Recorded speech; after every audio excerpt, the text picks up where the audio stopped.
प्रेरणास्पद कथाएं YouTube channel पर मैं धनंजय जैन आप सभी का हार्दिक स्वागत करता हूं।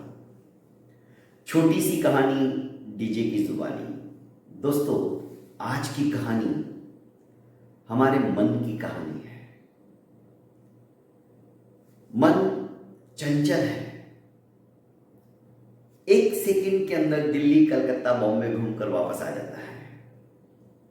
शरीर से हम यहीं पे हैं, यहीं पे रहते हैं, पर मन पता नहीं कहां कहां का भ्रमण करके वापस लौट आता है। 84 लाख जीवा योनियों के अंदर भटकाने वाला यदि कोई है तो मन है। क्योंकि मन एव मनुष्याणां कारणं बंध मोक्षयो। मन ही मनुष्य के लिए बंध का और मोक्ष का कारणीभूत है। हम मन से ही कर्मों का बंधन करते चले जाते हैं और मन से ही कर्मों का विनाश भी करते हैं। दोस्तों, बड़ी विचित्र स्थिति है, क्योंकि मन से जो हम कर्मानुबंध करते हैं उसकी तो हम कल्पना भी नहीं कर सकते। क्योंकि हर एक चीज के 3 भाग होते हैं, 3 विभागों के अंदर विभाजित किया गया है। जैसे हिंसा त्रिविधा भवति, मनसा वाचा कर्मणा। मन से, वचन से और काया से। काया से हिंसा, किसी को शारीरिक पीड़ा दी, गला घोट दिया, चाकू से भोंक दिया, पिस्तौल से उड़ा दिया, यह हमारी शारीरिक हिंसा हुई। वाचा, वचनों से, वचनों के घावों से उसको विदीर्ण कर दिया, वो भी हिंसा है। और मनसा, मन ही मन, ना तो हम किसी को बुरा बोल रहे हैं वचनों से, ना ही उसको शारीरिक पीड़ा दे रहे, पर मन ही मन सिर्फ हम सोचते भी है ना किसी का बुरा, वो भी मानसिक हिंसा कहलाई गई है। कस्यापि जीवस्य पीडनम दुखदानम वा हिंसा कथ्यते। हिंसा त्रिविधा भवति, मनसा वाचा कर्मणा। मानसिक हिंसा इतनी जबरदस्त होती है कि उसका जो बंद होता है वो बढ़ता ही चला जाता है, और यही बंद हमें जन्म जन्मांतरों के अंदर भटकाने में सपोर्ट करता है। इसलिए ज्ञानी पुरुषों ने कहा है कि मन को जो है ना किसी काम के अंदर उलझाए रखो। खाली दिमाग शैतान का अड्डा। खाली हम बैठेंगे, तरह तरह के विचार हमारे मन मस्तिष्क के अंदर कौंधते रहेंगे। फिर वो अच्छे भी हो सकते, बुरे भी हो सकते। इसलिए इस मन को किसी ना किसी एक्टिविटी के अंदर उलझाए रखो। पॉजिटिव सोच के अंदर डुबोए रखो। ये मन चंचलता के वश इधर उधर नहीं भटकेगा। अभ्यास और वैराग्य, गीता में भी भगवान कृष्ण ने यही उपदेश दिया है अर्जुन को। अभ्यासेन कौन्तेय वैराग्येन च क्रियते। मन चंचल है, इसको वश में करना, इसको काबू में करना इतना आसान नहीं है। इसको वश में करना है तो अभ्यास के द्वारा ही हम इसको कंट्रोल में ला सकते हैं। एक कहानी याद आ गई। एक सेठ थे, प्रचुर मात्रा के अंदर उन्होंने पैसा कमा के रखा था, पर मन है ना, इच्छा है अनंत आकाश की तरह हमारी बढ़ती ही चली जाती है। कितना भी साम्राज्य हमें मिल जाए, तीनों लोगों की संपत्ति भी प्राप्त हो जाए ना, तो भी मन तृप्त होने वाला नहीं है। इच्छाएं भी बलवती होती चली जाती है।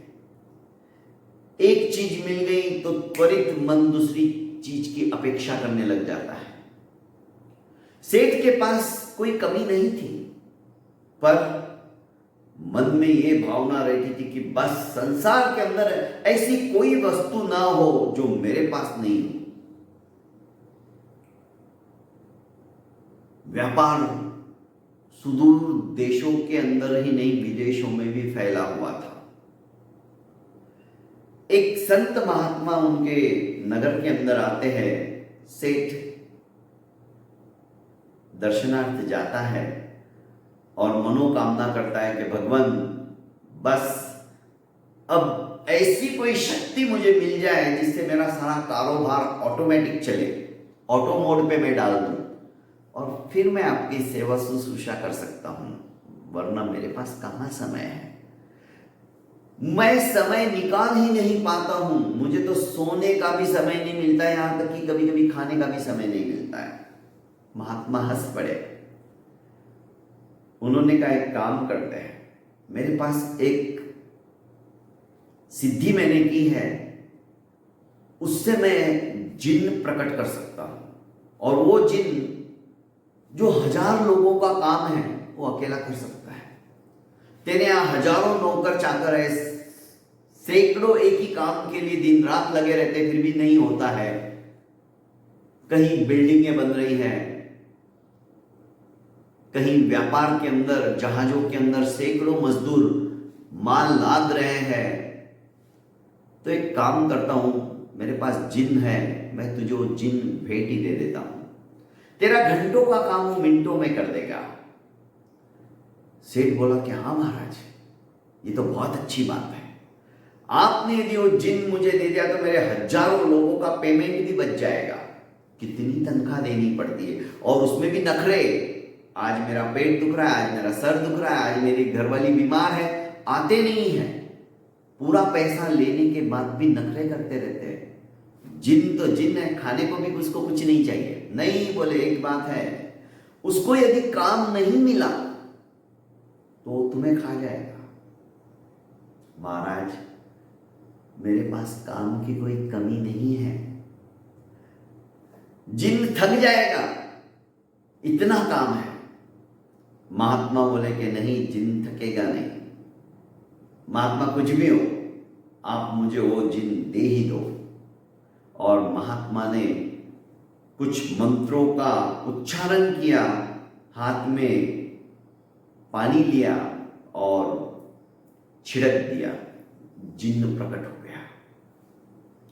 जिन्न प्रकट होते ही उसने सेठ से हाथ जोड़कर निवेदन किया कि सेठ जी, मुझे काम दीजिए, पर मेरी शर्त याद रखना, जिस दिन मुझे आपने काम नहीं दिया मेरे बोलने के पश्चात, तो मैं आपका ही काम तमाम कर दूंगा।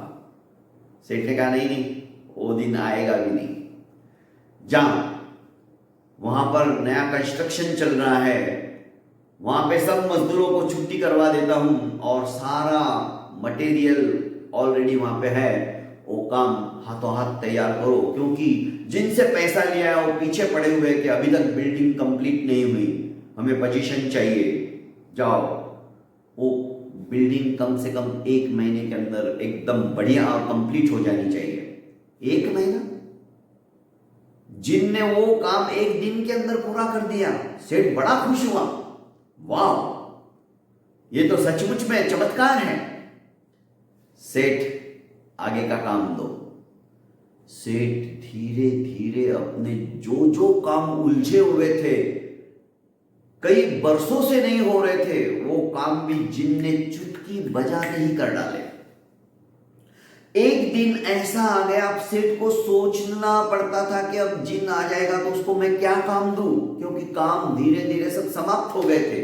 और सेठ जानता था यदि इस जिन को मैंने काम नहीं दिया तो मेरा ही काम तमाम कर देगा। सेठ घबराने लगे और वो दिन आ ही गया।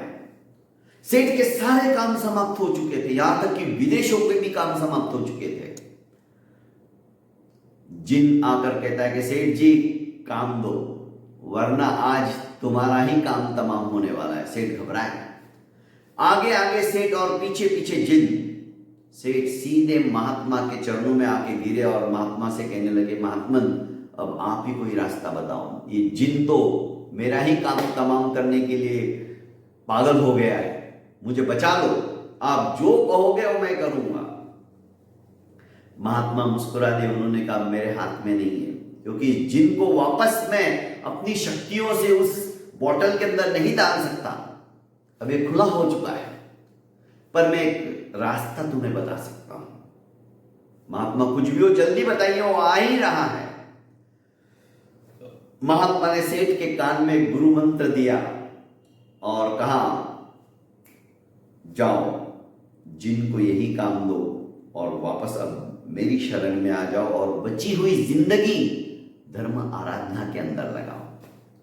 सेठ के पास जिन पहुंच जाता है, कहता है कि सेठ जी काम दो। सेठ ने कहा हाँ देता हूं, डर मत, अभी बहुत सारा काम बाकी है। जंगल में जाओ और एक बहुत बड़ा बांस जो कम से कम 100 फुट का हो लेके आओ, मजबूत होना चाहिए। ठीक है, आनंद फानन में गया, पलक झपकते जंगल से बांस लेके आ गया और इसे हम अपने खेत के अंदर गाड़ दो। गाड़ दिया। अब आगे काम बोलो। आगे काम यही है, जब तक मैं तुझे नया काम नहीं देता हूं तब तक इस बांस के ऊपर चढ़ना है, उतरना है, चढ़ना है, उतरना है, चढ़ना है, उतरना है, बस यही काम तुम्हें करना है। जिन चढ़ उतर करने लगा। कहानी यही समाप्त हो जाती है दोस्तों, पर कहानी ये बताती है इस मन को, ये मन भी हमारा जिन्न है, इसे कोई ना कोई काम चाहिए, कुछ ना कुछ खुरापाती दिमाग के अंदर विचार आते ही रहते हैं। उन विचारों को हमें रोकना है, सतपथ के रास्ते के ऊपर इसे दौड़ाना है। तो दोस्तों, मन को एकाग्रता पूर्वक नियोजित करके भगवत भक्ति के अंदर लगाने का काम इस मन को हमें देना होगा। सांसारिक काम होते रहेंगे, पर जैसे ही काम हुआ तुरंत इस मन को आध्यात्मिक शक्ति की प्राप्ति के लिए भगवत भजन में जब तक हम जोड़ेंगे नहीं ना, ये जिन मानने वाला नहीं है। ये मन धीरे धीरे हमारा ही काम तमाम करने के पीछे लगा रहता है। बहुत बहुत धन्यवाद दोस्तों। प्रेरणास्पद कथाएं यूट्यूब चैनल को आपने अभी तक लाइक एवं सब्सक्राइब नहीं किया है तो कर लीजिए और ज़्यादा से ज़्यादा इसे फॉरवर्ड कीजिए।